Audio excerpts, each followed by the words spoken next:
Mr. Clanner. I know you're conscious.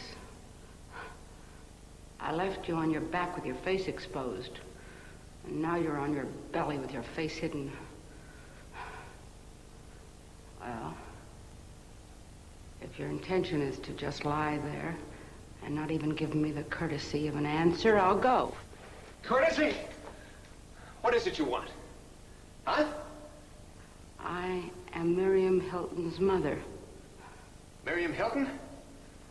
Who? Yes, Miriam Hilton. All right, you'll have plenty of time to remember. Remember what? What the hell are you talking about? You have a very nasty mouth. You use the word hell as if it was perfectly acceptable usage in the English language. Look, I don't know any Miriam Hilton. No. Atlantic City. Atlantic City? Uh-huh. Well, yes, I've been to Atlantic City, yes. I was there, exactly once. I guess it was at least a year ago, so? To be exact, wasn't it 6 months ago? Yeah, okay, it was, yes, you're right, it was 6 months. And it was a data processing convention, and I met hundreds of people from all over the country, but I don't remember any Miriam Hilton. Hilton! Hilton, I don't know who she is, damn it! Don't you use her name like that! Perhaps we should wash your mouth out with soap and water. All right. I know what you're doing. Well, when you decide to be honest with me, I'll get you some food and water. Good night. Wait. Please tell me what I'm supposed to have done.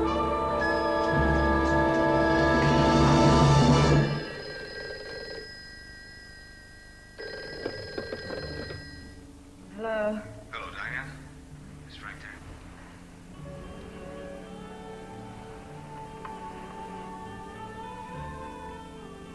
It seems he didn't come home last night. Well, maybe he went back to the office after he got his briefcase. No, that's where I am now. You mean he hasn't called you or anything? No, nothing. Has he done this before? No, he has not done this before. I mean, really. You know Frank better than that. I'm not talking about another woman. We both know him better than that. It's just that sometimes when you have words, you sleep it off at the corner hotel. Well, we never have words, and when we do, we sleep them off together. Well, what then? I don't know. You know, last night after you called, I had this feeling that he was in some sort of danger. I mean, I even dreamed about it. He was trying to catch a train. Running after it down the tracks. Except that it was coming at him. Well, I think I would have heard by now if something had happened, don't you? Well, do you think I ought to call the police? No. Wait a little bit. And let's get off the phone. He may be trying to call you right now, okay? Yeah, I'll call you if I hear anything.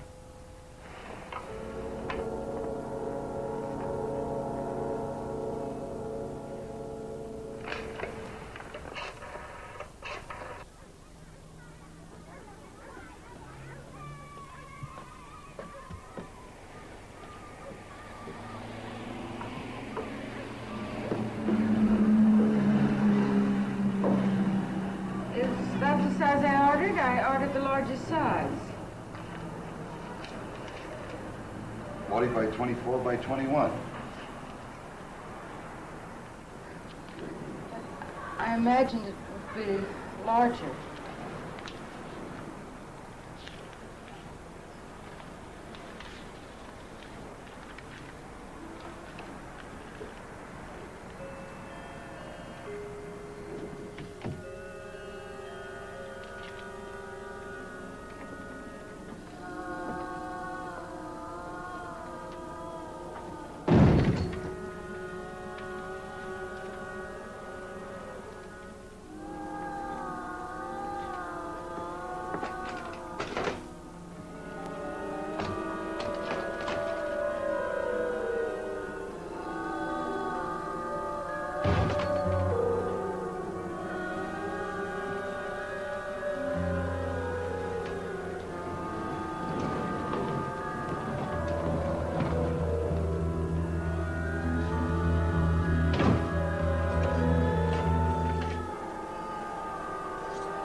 never felt so helpless.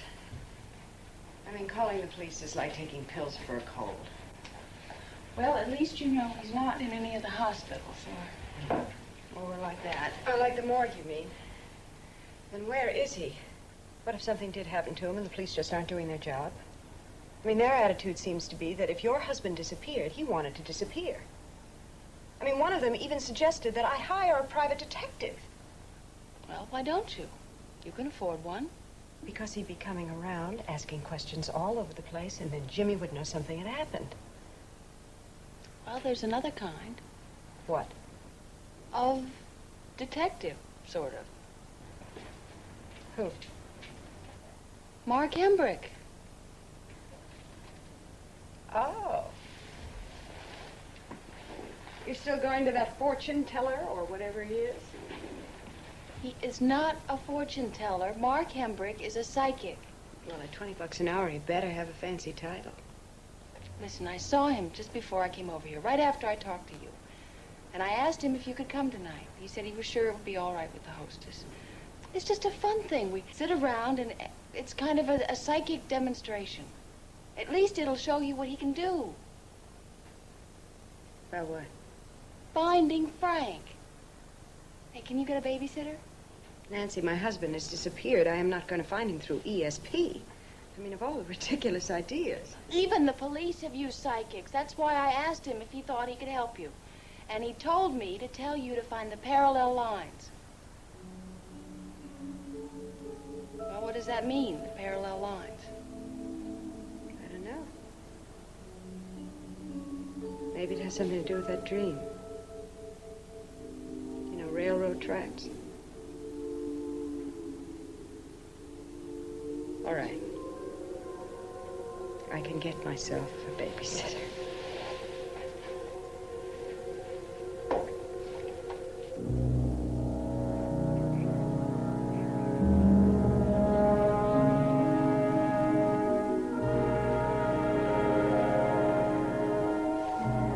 There's nothing unearthly or uncanny about ESP, extrasensory perception. We all have it to a certain degree. It's something you feel. It's an instinct, a state of awareness that goes beyond what our five senses tell us. Now, we can act on that instinct, or at some later date, look back and wish we had. Now, some of us, through long years of strict self-training and discipline, are deliberately able to tune in on this special quality of things, unknown, unseen. I'd like to point out unnecessarily, of course, that these sealed statements were collected by my assistant before I arrived here at Mrs. Van Orlen's lovely apartment.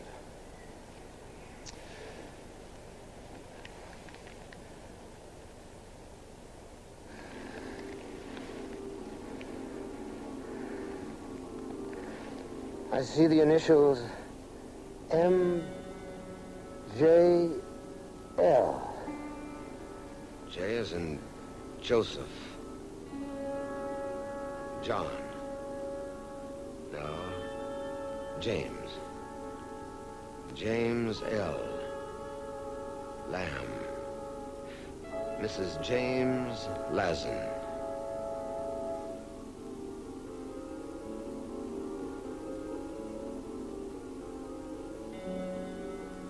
And you want to know what your granddaughter wanted for her birthday.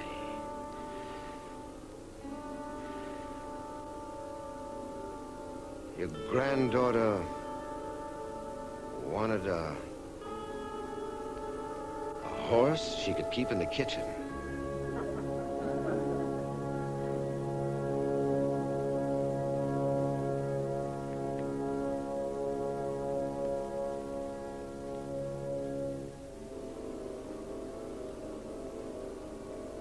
I get the initials D.K. Strange.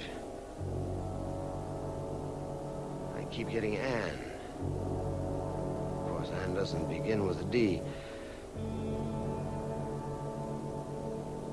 Deanne.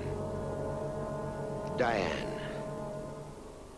Diane Klanner.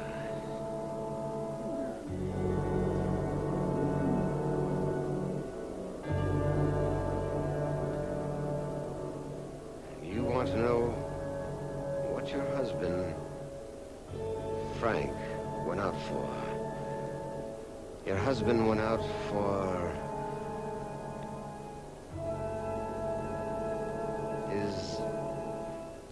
his briefcase.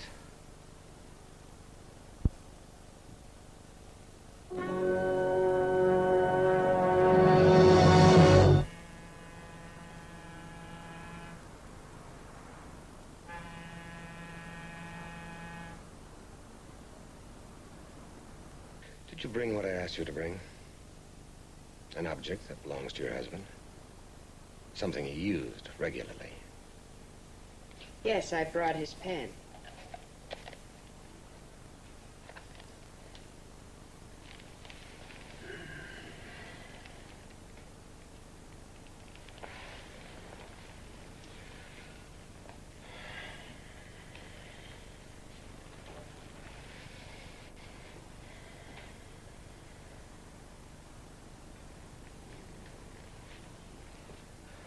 I'm sorry.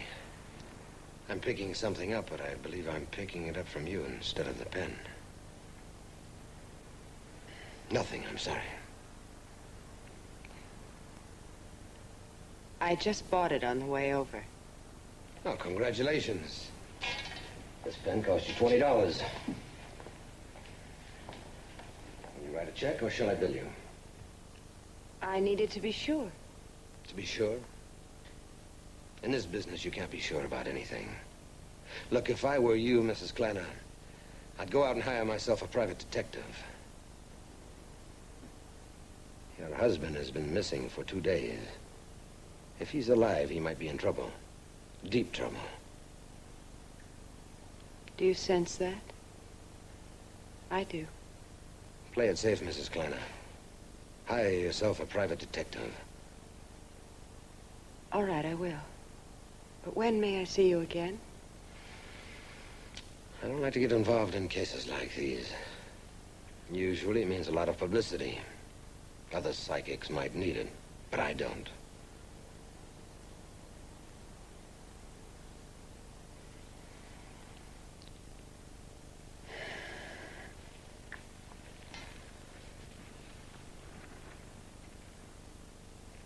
Did you bring something that really belongs to him?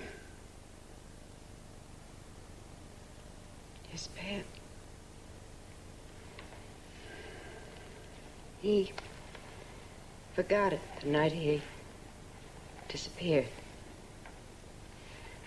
See, I gave it to him 2 Christmases ago, and he always left it in his desk at his office to avoid losing it. But that night,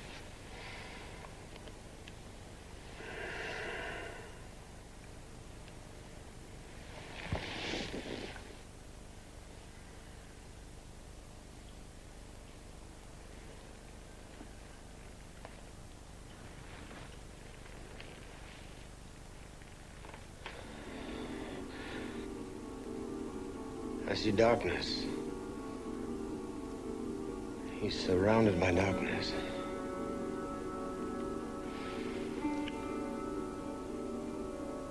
I get a clear sense of a tremendous emotional upheaval.